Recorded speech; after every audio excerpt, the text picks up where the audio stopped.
ইসরায়েলের এক ব্যক্তি ছিল, সে সারা জীবন আল্লাহর নাফরমানি করেছে, একটা হুকুম আল্লাহর মানেনি, সারা বছর নাফরমানি করে চলছে। এখন বিরুদ্ধ হয়ে গেছে, বিরুদ্ধ হয়ে গেলে বলে গেছে তো চলতে ফিরতে পারে না। ও হঠাৎ করে তাদের বাড়ির পাশে একটা মাহফিল হয়েছে, হুজুররা ওয়াজ করছে, জাহান্নাম জান্নাতের ওয়াজ, তারপর কবরে আযাবের ওয়াজ, এরকম কোন শাস্তির ওয়াজ, এই আইন না মানলে আল্লাহর এই বিধান লঙ্ঘন করলে এই শাস্তি, আল্লাহর এই বিধান লঙ্ঘন করলে এই শাস্তি, ইত্যাদি ইত্যাদি সুন্দর করে হুজুর ওয়াজ করছে। এখন ওই বিরুদ্ধ ব্যক্তির অন্তরের মধ্যে আল্লাহর ভয় ঢুকে গেছে। রাসূল বলেন ভয়তে সে থরথর করে কাঁপতেছে।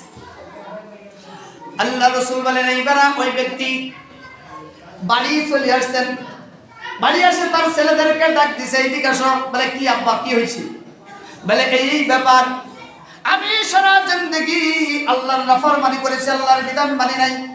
এখন যদি আমি মারা যাই তাহলে যদি তোমরা কবরে রাখো, কবরে আমাকে এইভাবে পিটাইবে, হাসরের ময়দানে এইভাবে পিটাইবে, জাহান্নামের আযাবে এইভাবে আমরা ভুগতে হবে, ইত্যাদি ইত্যাদি। তাহলে আমার তো কোনো উপায় নাই। ও আমার ছেলেরা, আমি বড় আদর করে বড় যত্ন সহকারে আমি মাথার ঘাম পায়ে ফেলে তোমাদেরকে লালন করেছি, পালন করেছি। আমার সয় সম্পত্তির অভাব নাই, এত সয় সম্পত্তি মারা কি যাব, আমি কোন সময় মারা যাই জানি না। তো তোমরা আমার ছেলে হিসেবে আমার একটা উপদেশ তোমরা গ্রহণ করো। বলে কি উপদেশ? বলে আমি যখন মারা যাব তখন আমার লাশ কেন গোসল দিবা না, কাফন দিবা না, আমার লাশ কেন এরকম ভাবে জানাজা নামাজ পড়াবা না, আমাকে কবরস্থ করবা না, আমার লাশ কেন এরকম কাষ্ঠ জোগাড় করে কেরোসিন তেল জোগাড় করে আমার লাশটাকে সুন্দর করে পুড়াইবা, পুড়াইয়া কতগুলো ছাই বানাইবা, এই ছাই অর্ধেক জঙ্গলে ফেলবা, আর অর্ধেক সাগরের মধ্যে ফেলবা, বিভিন্ন জায়গায় ছিটিয়ে ছিটাই দিবা, আমাকে কবরস্থ খবরটা তোমরা করবা না। রাসূল বলেন এই ওসিয়ত করার পরে ওই বৃদ্ধ ব্যক্তি ইন্তেকাল করলো।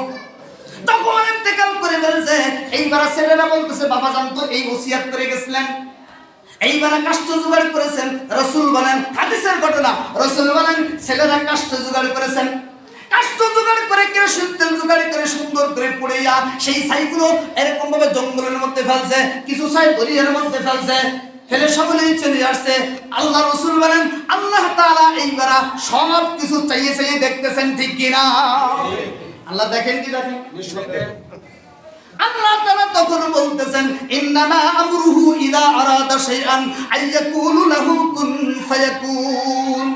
আল্লাহ তো যে কোনো জিনিস যদি বলো, যদি আল্লাহ যদি বলেন হও, হইতে দেরি হয় না হয়ে যায়? হয়ে যায়। আল্লাহর কি ক্ষমতা আছে না নেই? আছে। আল্লাহ বলেন ইন্নামা আমরুহু ইযা আরাদা শাইআন আইয়াকুলা লাহু কুন ফায়াকুন। আল্লাহ যদি কোনো কাজ শুধু ইচ্ছা করেন, কোন কাজ করতে যদি কি করেন, ইচ্ছা করেন, ইচ্ছা করার সাথে সাথে এই কাজটা রেডি হয়ে যায়।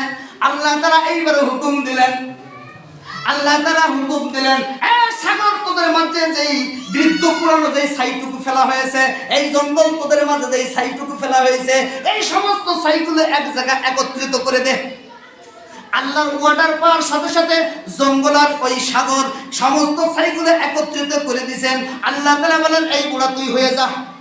বলছে এই বুড়া আগের বুড়া হয়ে যা, সাথে সাথে বুড়া হয়ে গেছে। কাদের হে কুদরত তো দারি হরস খাহি আকুনি, মুর্দা রাজা হাম তো বকশি জিন্দারা বেজা কুনি।